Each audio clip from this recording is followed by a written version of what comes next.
Hello, Professor MTH. I am really happy you decided to post a new video. First, I'd like to start with a thank you because I appreciate your content and your material, and I am looking forward to more of your beliefs slash questions in the near future. I have been subscribed to for a while, and I definitely enjoy your content. And again, I'm looking forward to more videos from you.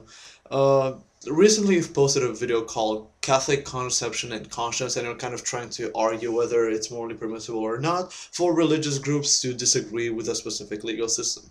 So, and then you brought up a couple of hypotheticals, which I will address, and try to isolate some variables in order to fully observe whether or not it's morally fair or not for specific religious groups to go ahead and disagree with the current legal system. Okay, in order to kind of put everything under a framework, I will first answer X, Y, and Z under the same argument because they kind of fit. And then the state F argument slash question, I will try to address it a little separately because in my opinion it kind of has a different form of impact in terms of societal reaction to the law. Okay, so let's start with the concept of social contract, which I'm pretty sure you're already familiar with. It's essentially saying that individuals give up some external freedoms in order to exchange this for protection from government and try to agree to a specific codes of conduct that will overall apply. Well, let's see. If you don't agree to the legal system, that means you fall under the category of vigilantism, which means that you take the law into your own hands. Now, vigilantism is bad because by you taking the laws into your own hands, that means you don't agree with the legal system. By you not agreeing with the legal system, you don't agree with the system of morality that the general population is already agreeing upon, because that's essentially the definition, the more abstract concept of the legal system. It's a set of morals that the specific community or society agrees upon, and then they are reinforced by preserving them throughout the legal system. And the legal system is more of a punishment system. If you break this law, that means you threat the value of this moral, so therefore you ought to be punished in order to restore this moral balance in society, and hence move on and preserve societal structure and not undergo anarchism.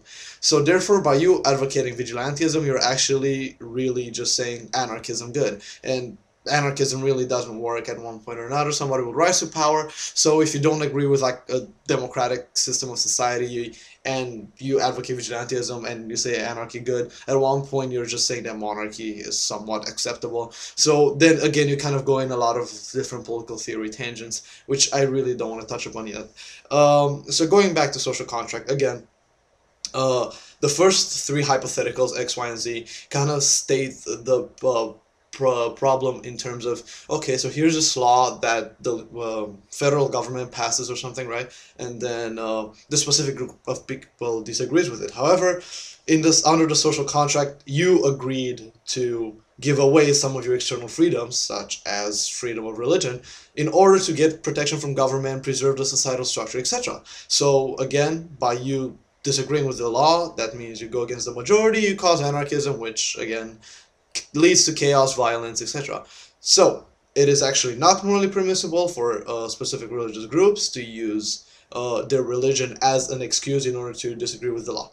Now let's move on to why these hypotheticals can make sense only up to an extreme, because if you look at, again, my definition of a legal system, it has to be a system of morality that the society already agrees upon. So therefore, your hypotheticals clearly highlight that these religious groups are actually the minority. Because as for example, let's take state X, it is prohibited for any person to appear in public with his or her face fully or substantially covered. Obviously, in a Muslim theocracy, this law will never be passed because the society doesn't already agree on this moral. So therefore, your abstract system of the legal concept has to be either biased towards another religion or just secular, and then therefore that specific small group of religious people disagree, so they decide that religion is a good enough argument for them not to obey the law, hence they will not. So again, this is bad, they're going against the majority, and this is why state X would fail, because,